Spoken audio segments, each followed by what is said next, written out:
Welcome to the Moto Curious. We're here to increase access and inclusion in motorsports, especially motorcycling, one question and answer at a time. Hello, Moto Curious. This season has been all over the map.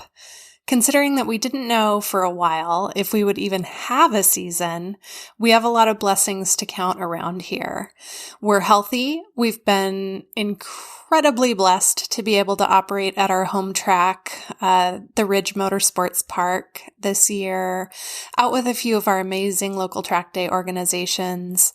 I'm still employed, and my husband's business, which he started literally at the beginning of the pandemic, is up and running with an awesome 2021 season in the works. I have tried all summer to set and keep appointments with guests to share more stories from riders who inspire me, but between my day job schedule, work stress, and honestly a bit of the pandemic blues, it's been harder than usual for me to stick to any kind of schedule. And I haven't been particularly motivated to share my own trials and tribulations with the bike this year. It's been another season of, let's call it, learning. First, deciding and then changing my mind about my track bike platform. My bike selection issues over the last year were a real setback in my confidence. And after a few false starts with bike selection, I am back up to speed on my trusty Aprilia Tuono. It's supposed to be my street bike, but for now, it's my all-around until I figure out the right track bike package for me to work on what I want to work on with confidence. I learned this season that getting what I need from coaching and practice isn't just about the coach or the curriculum. It's about me putting in the work to be a better student and to make sure that I get what I need from my coaches. It's been a long road. I'm really excited with the progress I've made on that front. In addition to Champ School, I had a gift of working the registration desk with Moto Vixens this year, which meant I got to listen in on some of Jason Pridmore's classroom instruction, which was awesome. And then we also took a few days completely off to ride this year with one of our other orgs locally called Track Time and with coaches that we connected with through Ken Hill's coaching network. Between all that and a 6-week sprint with an incredible sports psychologist to work to build my toolkit for healthier mental habits, the rider I am today is playing a whole different sport than the rider that started this season. During my last track day last weekend, I found myself doing something remarkable, having fun on my bike on the track. And I haven't stopped smiling since last weekend. I have been struggling to love riding motorcycles for most of the year, and that love came so easy last weekend.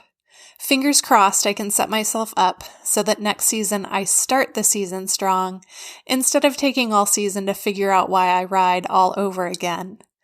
I'm going to spend a little time this week writing my future self a letter on that front, so I don't forget everything I've learned this year.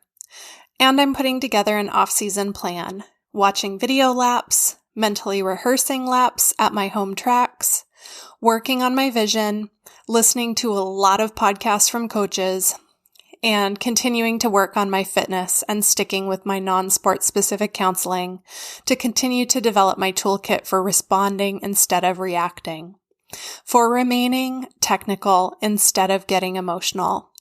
And that's been a huge part of what's helped me find my joy again toward the end of this season.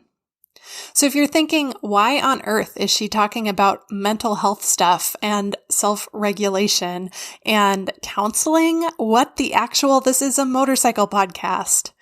Then good for you that you're one of the folks who doesn't struggle with those demons that some of the rest of us do. I envy you, honestly, I do.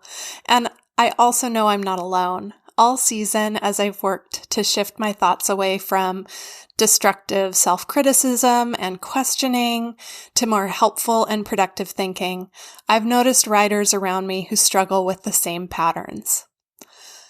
A lot of people never question whether they belong in motorcycling or whether they belong on the track. Maybe, I don't know. I don't think I know anyone like that. But a lot of us struggle with that question a lot, and I am so here for that. You are not alone if you wrestle with that as well. Another highlight this summer, we took a break despite the pandemic for a weekend ride in the North Cascades Loop with friends. It was my first time street riding in I don't know how long, and we had beautiful weather, stunning views, great distanced time with our riding friends, and it was pretty incredible to see how the work we've done on the track in the last few seasons translated to increased safety on the street. So, if I can wrangle my work schedule and energy level, I look forward to spending some of the off-season with you all. A few of you have said yes to joining me for episodes to share your stories of your riding lives. I'll put those chats back on the calendar and thank you for your patience with my 2020-ness over the summer. And if you have or know of a motorcycle-related story to share, especially one that helps other riders feel welcome and at home in our sport, I would love to hear from you. Visit themotocurious.com and hit up the contact form, or email me at Sarah, S-A-R-A, at themotocurious.com. Thanks for listening. Be safe out there.